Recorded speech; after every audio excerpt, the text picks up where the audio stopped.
This is Luke Radowski here in Barcelona, Spain, in the center of town, the Plaza de Catalunya, where hundreds, if not thousands of people are camping out here from all walks of life to protest the economic terrorism being committed against them by their very own government.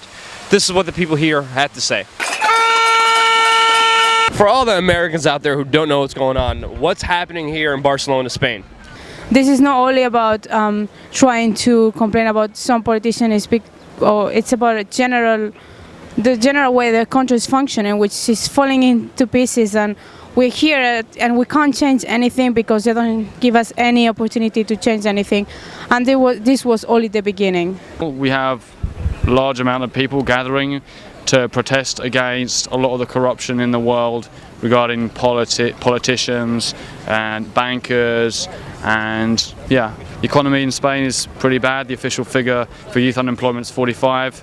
The official figure in general across Spain is 20%. But just to look for solutions ourselves, not the government. The government have the solution is easy. Give the money to banks, and no, that's not the way. There have always been rich and poor people. This is normal.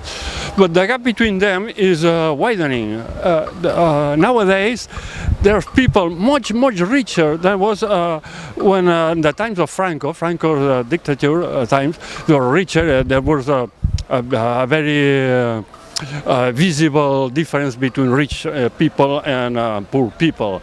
But nowadays, this is widening. This is unbelievable. And hopefully something's going to change, but the main problem is that we don't have the choice of choosing between the main two political parties are PSOE and PP, which is supposedly right and left. And is this a left movement or right movement? What is this movement? How can you categorize it? Left or right movement. There is no left or right movement here. This is against politics. It doesn't have a political party because it believes that political parties all are in their own benefit. They're in for it for their own causes, and we don't want that. We want the causes of the people that vote. At first glance, this demonstration may look very chaotic and disorganized, but in all actuality, they are very well organized with different committees and subcommittees, and they actually even have their own farm, medical center, library, and internet cafe, which is directly behind me.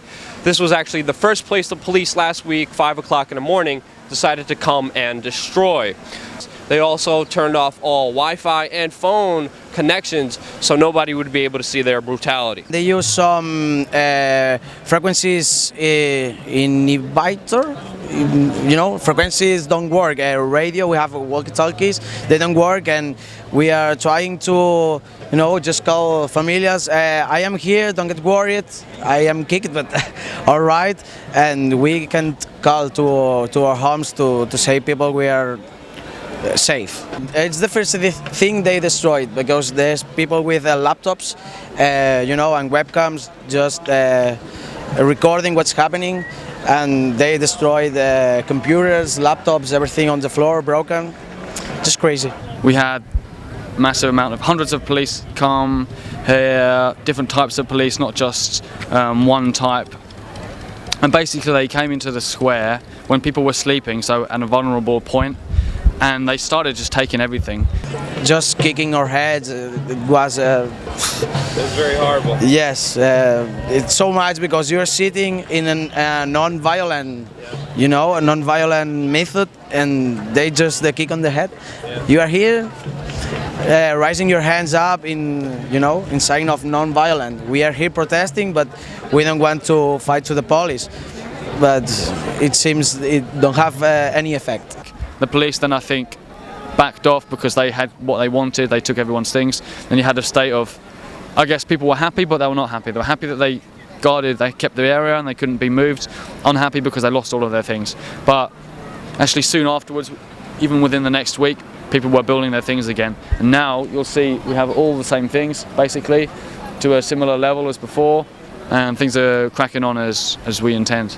And then when those attacks were done, then the entire population, people that were just watching this from their houses, they kind of got involved, and now the small population who's more and more involved in the whole situation. What do you think is the most important message that Americans could take out of everything that's happening here today? couple of things really. One thing is to know that people are becoming more aware, which is important. People are realising it's important to become aware, and people are starting to take action because people start to realise that there's not really any other choice.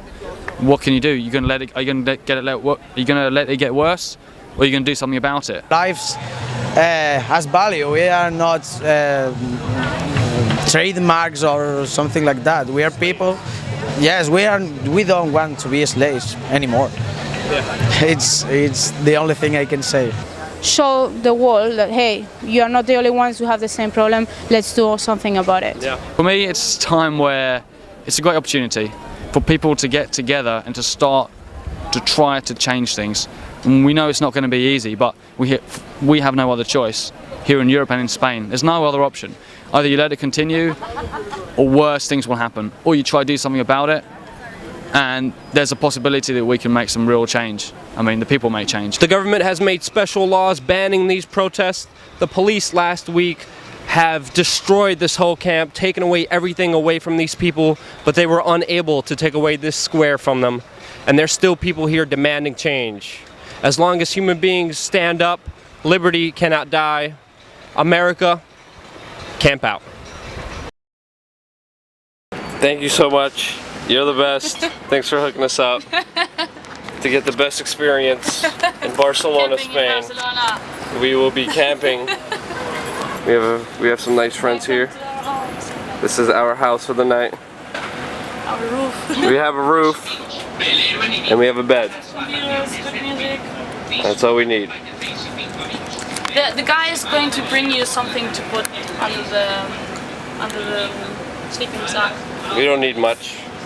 We're very happy. We got a place to sleep. Very much. Thank you.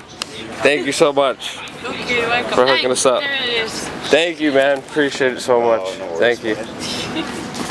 We got a little extra cushion. Not the Marriott, but it'll have to do. It's a security team.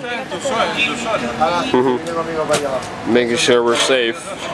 I actually feel a lot safer with these guys than any other security guards anywhere else. It's another security team.